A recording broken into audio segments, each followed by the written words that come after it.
All right. Rock and roll. We are here. It is live. And I'm super fired up about the topic tonight. So I'm going to give people a couple of moments. Um, I knew I was doing this tonight. I knew Nikolai wasn't coming today, but what I'm about to share is so crucial to how women and men relate. And this group is about relational intimacy. And so that could be sexual, that could be like power dynamics, but that also could be friendships, that also could be play. It also could be getting along. So this applies to anyone that is someone that processes, that thinks, that has been manipulative in the past through no fault of their own, but has been trained that you can't get what you want. You can't be the queen. You have shit to work on. Like, you're not understood. People take advantage. You're a nice guy. You're a people pleaser.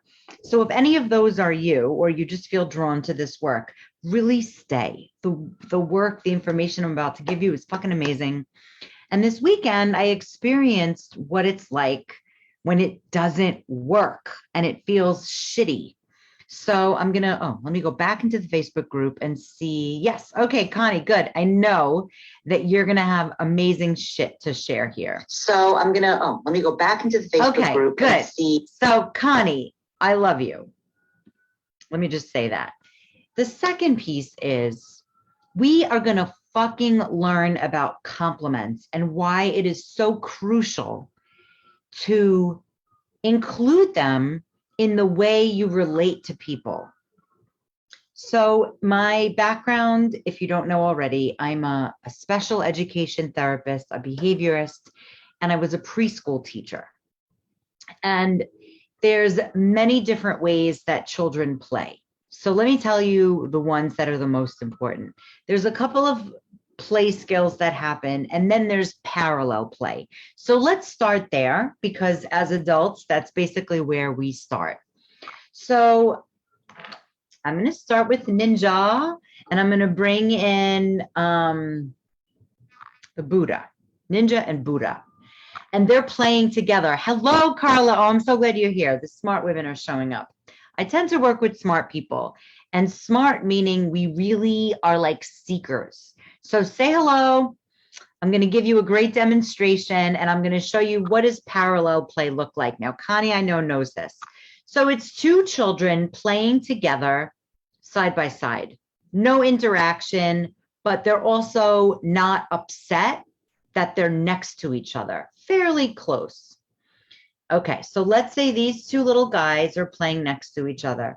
The next step after this is associative play.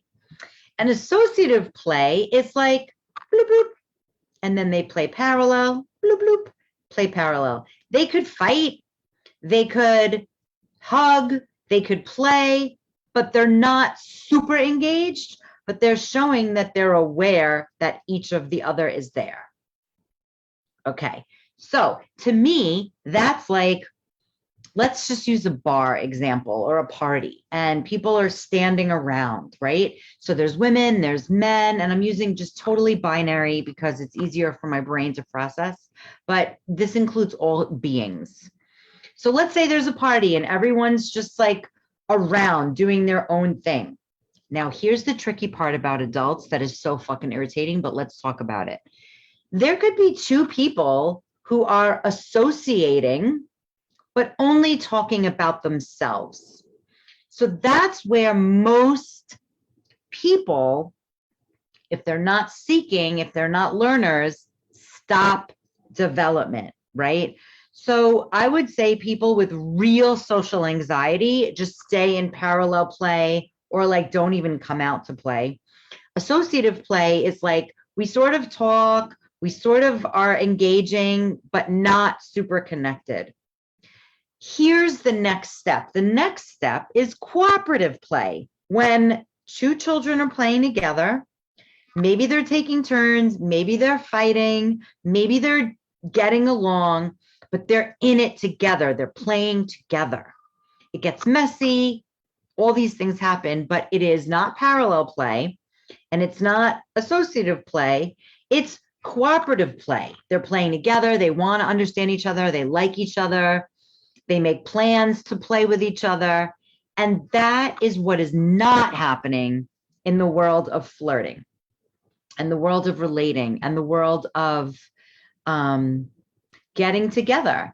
And so here's something that I'm now currently obsessed about. Yes, I know. So here's what I'm obsessed about. I have been more social than I have in years. And what I've been noticing is, now I know I love giving compliments. It's how I bring in associative play. I see what I like about someone and it's genuine and I share it. And that connects me to the person. And here's the interesting thing. Receiving a compliment lights up the same part of the brain as receiving gifts, as receiving money.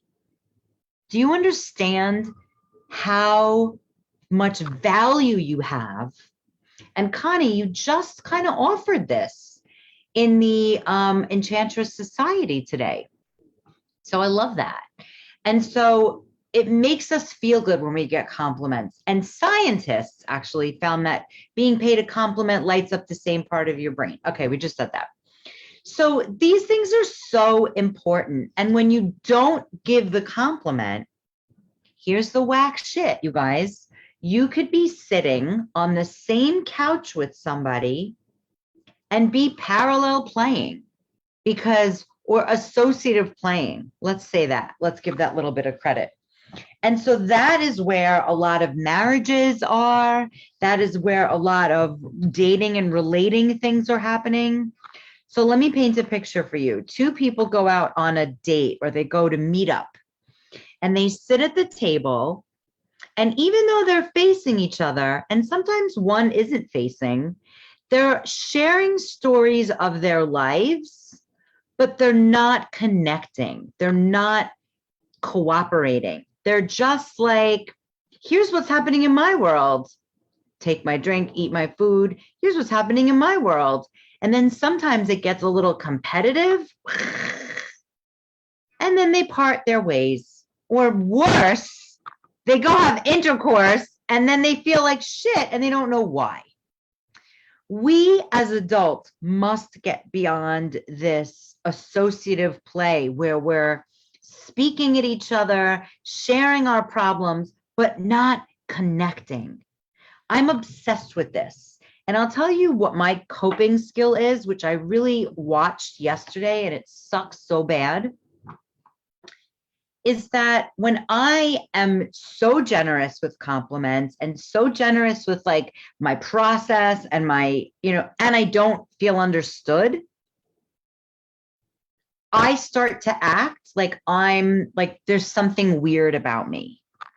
Now, that is not the case, but there's some pleasing that happens in order to get along.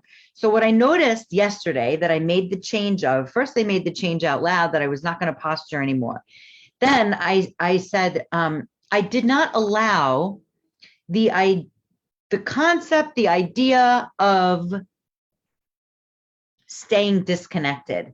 So instead of trying to show how weird I was like, wow, I really see that I am looking to connect with you and feel understood. And this person didn't get it. And so I, at that point, was like, I'm watching my process and I'm sharing it with you so you can see I'm teaching, but I'm also in the boat. My next thing was, you know what? What I do like about you is the fact that we like this music. So the emotional part of me that wanted to deeply connect with this person, like, it wasn't happening. He wasn't even parallel playing with me on that. You know what, Connie, do you know what's happening before parallel play? It's like emerging parallel or something like that. So here I am trying to share emotions and he's not parallel in that. Like I'm sharing what was happening for me and his answer was good. Now I didn't make him wrong. I was just like, wow, that's like what the fuck does that mean? You know, good, I'm good. So I found a compliment. And that to me gave me more gusto to want to be with this person in a way where we both could understand and meet each other instead of going for the emotional deep dive, which is really where I love to hang out. But not everybody wants to hang out there. I don't think it's isolating. I'm going to look it up. I'm going to look it up because it's important.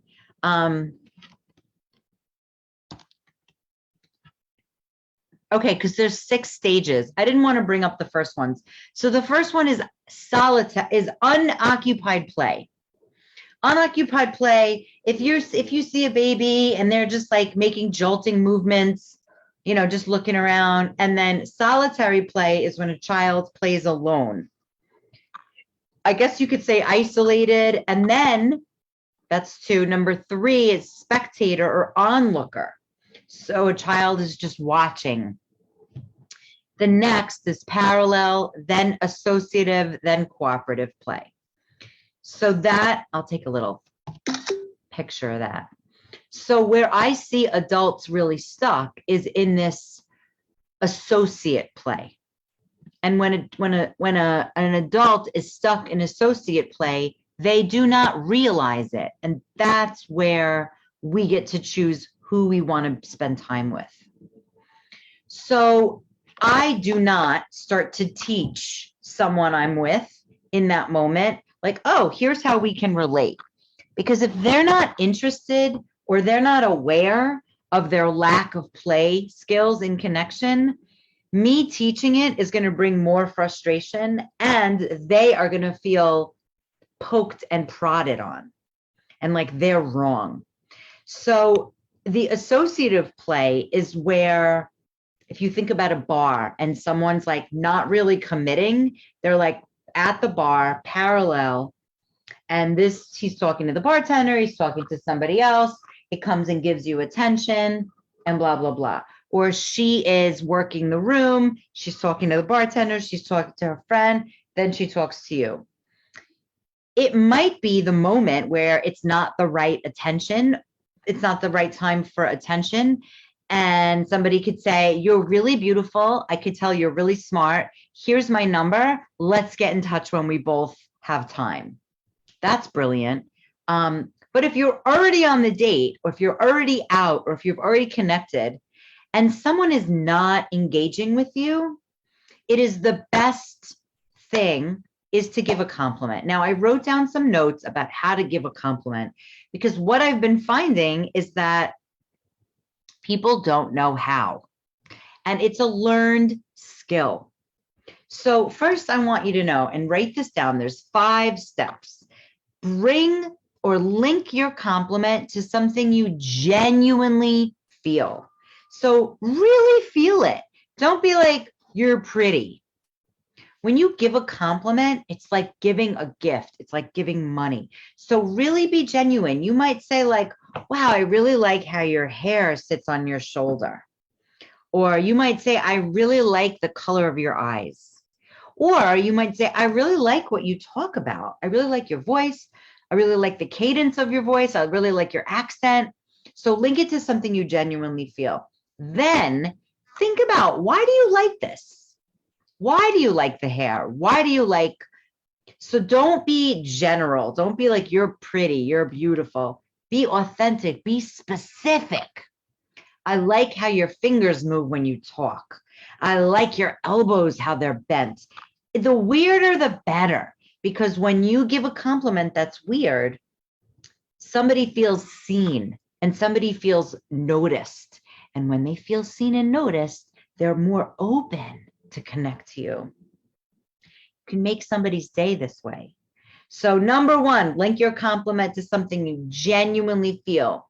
Number 2 is internal. Why? Why is this important to you? Number 3, be specific and authentic and know that it can change somebody's day.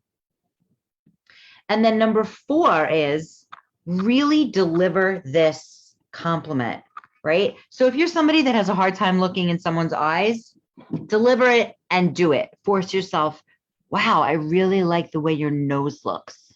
And then you can pull away.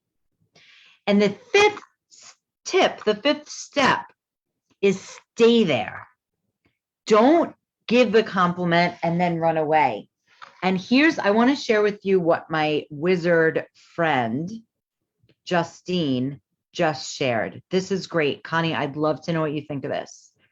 She said, I think it's historically trained that compliments mean someone probably wants something.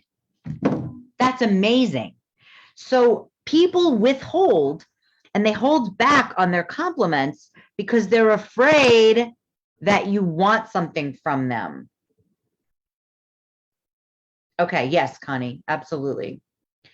And so I remember being in Israel or being in any other country, and I don't want to say all American men, but it's a training because a lot of mothers don't train their sons to do this because they are codependent and want all the love for themselves. So in other countries, I would be just like having a conversation about the beach, about the art, whatever. And then they would say, you know, you are so beautiful. And then go right back into what we were talking about. But they would wait a moment and I would say, thank you. And then we get back into it. When you give a compliment, I want you to notice, do you feel like A, you want something in return? B, do you not even think about giving compliments because you're so self-conscious and fucked up about yourself? Or C, are you afraid if you give a compliment that now you have to give your whole life and this woman or this man is going to want a ring from you? Or do you feel like if you give a compliment, now you have to take this person home with you? So I really want to pick up all the pieces on how compliments, how they work with you. And are they transactional? Like if I give a compliment, I better get one back. Or when I give a compliment, that means that I'm being sexually overt and a woman's going to get mad at me. So I really want you to practice giving compliments. I'm going to give a cheat sheet out with everything I just shared. Maybe I'll put that in here. I just made that up, but I have the notes, so I'll make it into a cheat sheet. And what that means is you are taking on the work of giving compliments. Because I just want to say this, I've been working with a lot of men for the last 2 years. If you're not giving compliments to women all the fucking time, you're doing it wrong. You're just doing it wrong. And I want to say, again, it doesn't have to be about face or body. It could be about the way they think, the way they speak, the way they smell. And it doesn't mean sexuality. It just means I notice you. I see you. I appreciate you. It can sound like gratitude, but giving a compliment is a way of connection. It's a way of bringing two people together to say, hey, I see you. Because the opposite is when a man or a woman is just talking about themselves, showing off their stuff, and acting like a 4-year-old. Let me look again. I think so. I'm not a one for milestones. Parallel play, which is two people playing side by side, is 2 years plus. Associative play, where they start to interact, where most adults are stuck, is 3 and 4 years old. And cooperative play is 4 and over. So I want you to know that if you're in with someone and you're kind of just sort of connecting, but sharing stories of the past or talking about the future, you are not connecting at all. You are sharing stories, and that is, it usually ends up in a competition, either to be heard or to up one another, but it is not an intimate connection. I really want you to hear this. Associative play begins with a compliment, because that is saying, I am not in my own fucking world in my head telling you about whatever, blah, blah, blah, boring. I am looking at you, and this is what I'm noticing, and I love it, or I'm so appreciative of it that I'm going to share this with you. It works every time. Make sure it's genuine. Make sure it's authentic. Do not, and leave permission that you might sound like an awkward fool, but it doesn't matter, because that, being an awkward fool, is more of a connection than just telling concert stories back and forth. All right, so that's it. It's 9:22. I'm going to give out this cheat sheet, which I'll put together. I'll make it look pretty right now, and I'm going to put it up. And if you want it, you'll just, I want to make it automated so I don't have to send it to you. I'll figure it out, and you sign up for it, and I'll send it to you. All right, everyone, have a glamorous rest of your day. If you want to be on a hot seat here, or if you want to work with me one-on-one, I'm working with nice guys, turning you into a leading man. And I'm working with women one-on-one who have the right attitude, who want to make big changes in their lives and go from awkward to iconic. Ooh, is that you? And there's different ways we can work together. We can work together for a month, 6 months, or Trust Club for September. But you got to start by sending me a message, and then I'll send you a link, blah, blah, blah, and then we'll get started. All right, everyone. The Enchanted Hangout is officially over. Thank you, Connie, and thank you, who else showed up? Carla, and thank you, Justine, for giving me that piece about when you give a compliment.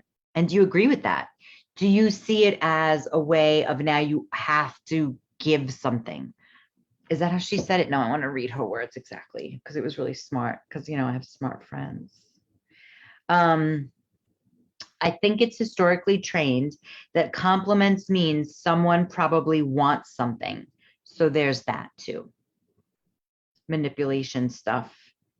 It's just kind of how we were taught through the movies how to relate. Oh, he wants something from you. He's going to take it. You better protect yourself. But meanwhile, we're empowered. We know how to speak up. We know how to ask questions. Or men and boys learned, like, only the cool guys get dates. So don't even engage with anyone because you'll get beat up. That shit stays in your nervous system. It stays in your blueprint of how to relate.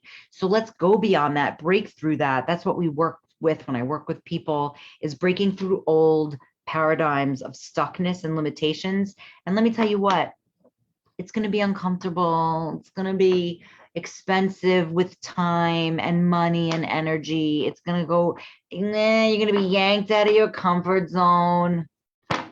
But you know what? Your life's going to be bigger. It's very easy to make a smaller life. Just stay in your parameters that someone else set for you. Boom! I'm here to help you knock them out. All right, everyone. Have a great rest of your day and night. Bye.